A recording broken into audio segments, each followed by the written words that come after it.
महाराज कथा सुनने के लिए भी अपने अंदर पात्रता होनी चाहिए। अगर कभी आपको प्यास लगी हो और आपको जल पीना हो तो जल पीने के लिए पात्र जो होता है, पात्र का मतलब होता है कोई बर्तन। जब वो बर्तन साफ रहेगा तभी तो उसमें आप जल पी सकते हैं, है? अगर कदाचित वो बर्तन गंदा होगा, मैला होगा, मटमैला होगा तो क्या उसमें जल पी सकते हैं क्या, है? जब तक वो पात्र साफ नहीं होगा तब तक उसमें जल पीने लायक नहीं होगा। उसी तरीके से जब तक ये पात्र मतलब ये शरीर जब तक शुद्ध नहीं होगा तब तक, जब तक ये मन निर्मल नहीं होगा तब तक भगवान की कथा समझ में आने वाली नहीं है। तब तक ये भागवत की कथा कोई सुन नहीं सकता है जब तक आपके अंदर से काम, क्रोध, लोभ, मद, मात्सर्य खत्म नहीं हो जाते हैं। नारद जी ने प्रश्न किया महाराज कि भागवत की कथा कौन कौन सुन सकता है और कैसे कैसे प्राणी इससे तर सकते हैं। के विशुद्धन्ते वदन्तु मह्यम्।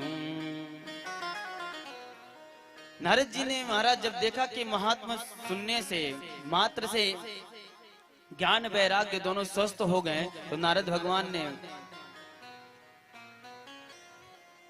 ने विचार किया कि भागवत की कथा सुनने से कौन कौन महाराज कैसे कैसे प्राणी तर सकते हैं।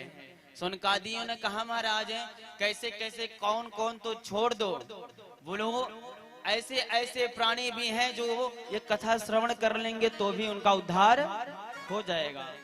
नारद जी ने पूछा कैसे कैसे, तो महाराज सनकादि कहते हैं ये मानवः पाप कितस्तु सर्वदा सदा दुराचार रत विमार्गा क्रोधानि दग्धा कुटिलश्च कामिनः सप्ताह यज्ञेन कलो पुनन्ति ते। ये मानवः पाप कितस्तु सर्वदा, ये मानव का तर पा करके हमेशा, ये मानवा पाप कितस्तु सर्वदा, ये शरीर मानव का पा करके हमेशा पाप ही करेंगे, हमेशा पाप करें और सदा दुराचार रत बीमार का, हमेशा महाराज हम लोग दुराचारी बने रहें, दुराचार करते रहें, अत्याचार करते रहें और क्रोधानि दग्धा कुटिलश्च कामिना, बोले महाराज क्रोधी रहे, क्रोधी जैसा हमारा व्यवहार रहे और हमारे अंदर कूटनीति हो, कुटिल जिसे कहते हैं कूटनीति हो, कुटिलश्च कामिना, और हमारे अंदर कामनाओं का भंडार भरा हुआ है। उसके बाद भी महाराज ऐसे ऐसे प्राणी हैं जो सदैव पाप करते रहे, पूरे जीवन पाप करते रहे और उसके बाद महाराज चुगली करते रहे, कूटनीति करते रहे, एक दूसरे के प्रति जलन का भावना रखते रहे। उसके बाद भी अगर ऐसे ऐसे मानो भी भागवत की कथा सुन लेते हैं तो सप्ताह यज्ञेन कलो पुनन्ति ते, सप्ताह यज्ञ सुनने के बाद इनका भी उद्धार हो जाता है।